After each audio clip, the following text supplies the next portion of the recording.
जय श्री कृष्णा। राधे राधे। तो फ्रेंड्स, कैसे हैं आप सब? आई हो बाल गोपाल की कृपा से सभी स्वस्थ और मस्त होंगे। तो फ्रेंड्स, हमारे चैनल में आप सभी का स्वागत है। आप सभी को हरियाली तीज की ढेर सारी शुभकामनाएं।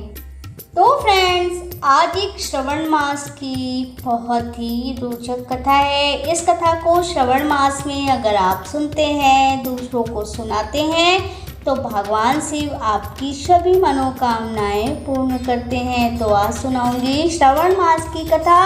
अगर आप सभी को यह कथा पसंद आए तो प्लीज़ चैनल को सब्सक्राइब करना मत भूलिएगा। बोलिए जय भोलेनाथ, माता पार्वती की जय। तो फ्रेंड्स, कथा कुछ इस प्रकार से है। प्राचीन काल में एक धनी व्यक्ति था जिसके पास सभी प्रकार की धन दौलत एवं शोहरत थी, लेकिन दुर्भाग्यवश उसके कोई संतान नहीं थी। इस बात का उसे हमेशा दुख रहता था। उसकी पत्नी और वो दोनों भगवान शिव के अनन्य भक्त थे। शिव जी की आराधना करते और सोमवार का व्रत जो कि करते थे। उनकी सच्ची भक्ति को देखकर माँ पार्वती ने शिव भगवान से उन दोनों दाम्पत्य की सूनी गोद भरने की आग्रह की। परिणाम स्वरूप शिव ने आशीर्वाद दिया और उनके घर में पुत्र ने जन्म लिया।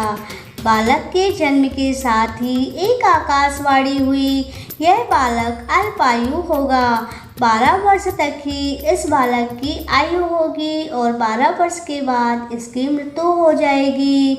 भविष्य कथन के साथ ही उस व्यक्ति के पुत्र की प्राप्ति की अधिक खुशी उन दोनों को ना हुई और उन दोनों ने उस बालक का नाम अमर रख दिया। जैसे जैसे अमर थोड़ा बड़ा हुआ, उस धनी व्यक्ति ने उसको शिक्षा के लिए काशी भेजना उचित समझा।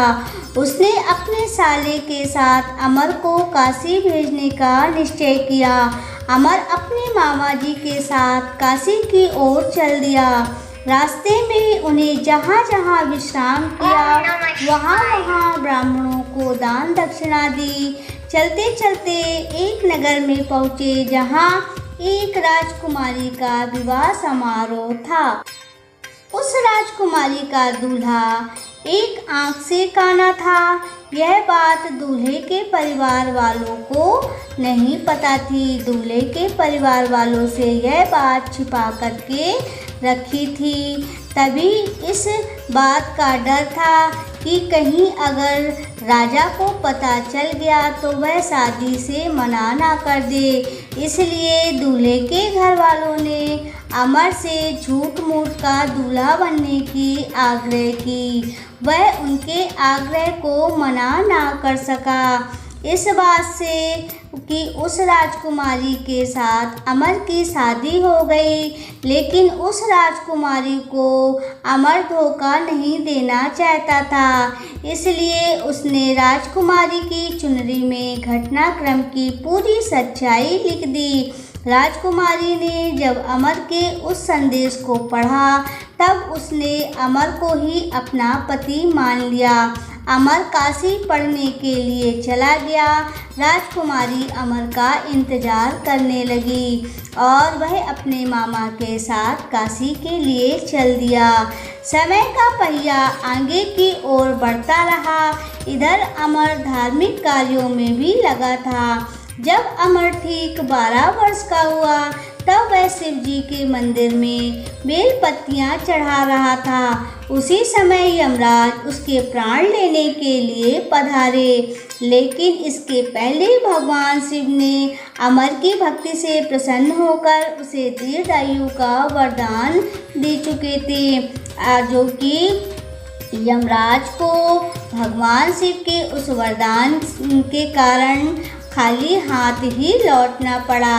बाद में अमर काशी से शिक्षा प्राप्त करके अपनी पत्नी राजकुमारी के साथ घर लौटा, जहां उसके माता पिता अपने बेटे अमर और उसकी पत्नी को देखकर बेहद ही खुश हुए, उनका स्वागत किए। तो फ्रेंड्स, ये थी श्रवण मास की कथा।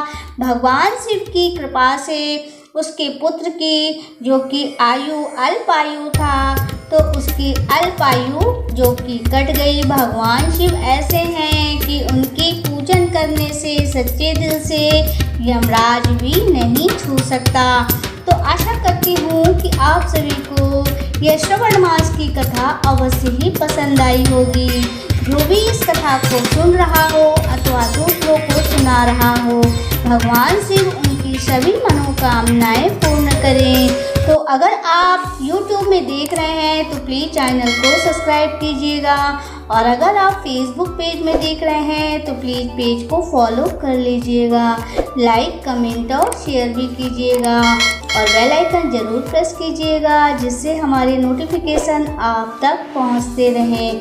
अपना बहुत ख्याल रखिएगा। हम फिर से मिलेंगे एक नए वीडियो और एक नई जानकारी के साथ।